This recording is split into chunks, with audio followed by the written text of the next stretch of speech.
Quand je prends dernièrement les propos d'Emmanuel Macron sur l'Afrique, eh bien, tout Africain conscient devrait donc comprendre très vite tout ce qu'il a pu nous dire et qu'est-ce que ça signifie.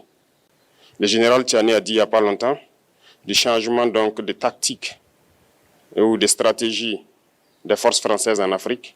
Et je pense qu'il est venu le confirmer.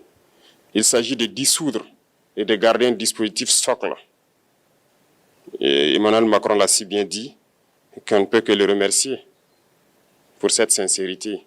Même si certains ont voulu mettre la poudre aux yeux de leur population, mais la réalité finit par rattraper aussi.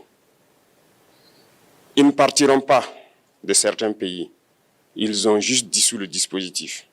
Vous ne les verrez plus dans des bases, mais dans les ambassades, ils seront là. Ils vont constituer des sociétés de sécurité pour sécuriser leurs sociétés qui existent dans ces pays-là. Mais les soldats seront là. Mais vous ne les verrez plus en tenue ou rassemblés dans des bases.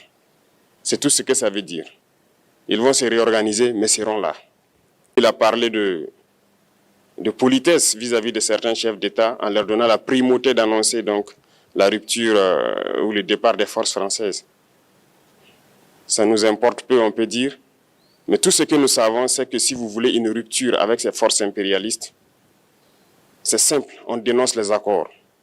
Tout commence par là-bas. Et je pense que l'exemple du Tchad, en tout cas, est palpable. Ils ont commencé par dénoncer les accords. Sinon, si on ne dénonce pas les accords, juste dire que les bases quittent, on n'a rien fait. Parce que le problème se trouve dans les accords coloniaux de défense qui ont été signés depuis l'indépendance. Le plus dangereux n'est pas ceux-là que vous voyez dans les bases. Le plus dangereux, ce sont les conseillers militaires.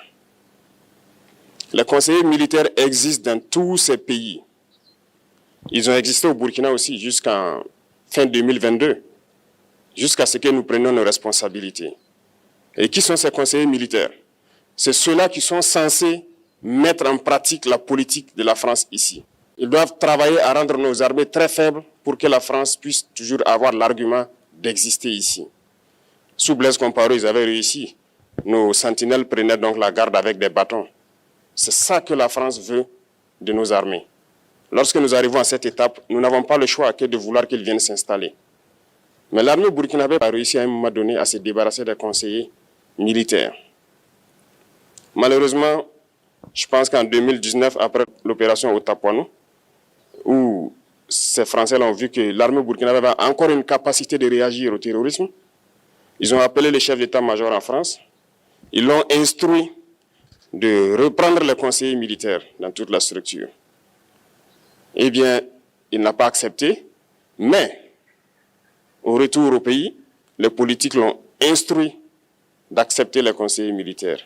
Et c'est là que les conseillers militaires sont revenus dans l'armée burkinabé en 2019.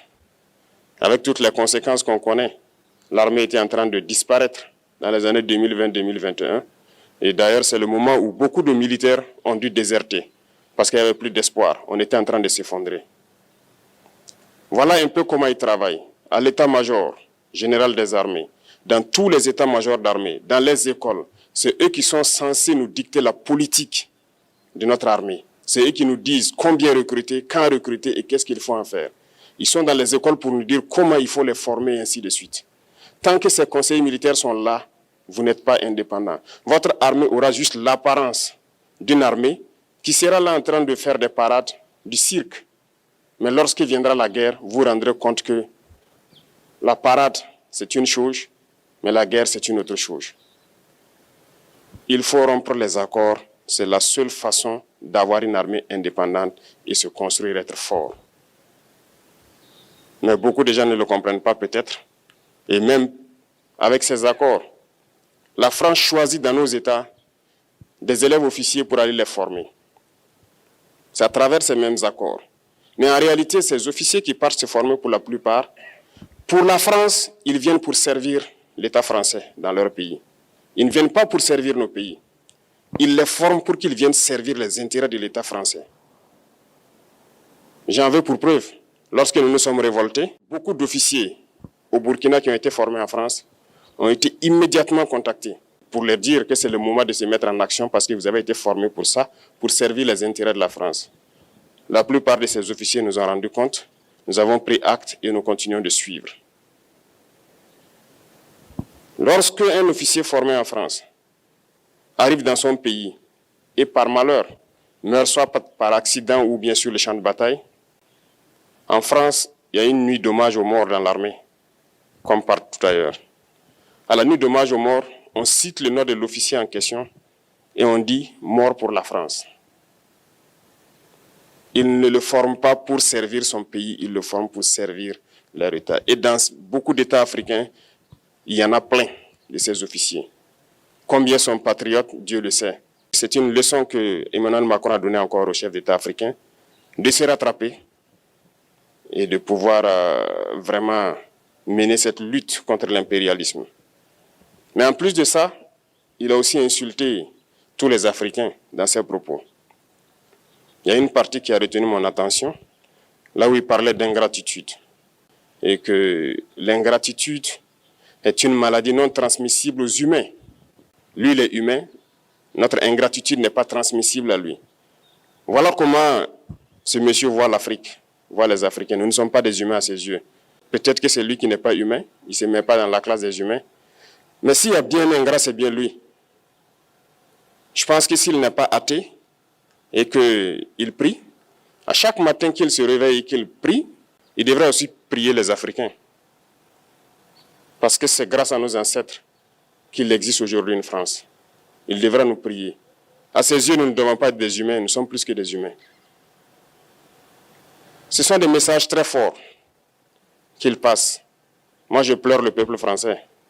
Mais quand même, il est bien pour l'Afrique. Il est un mal nécessaire pour nous.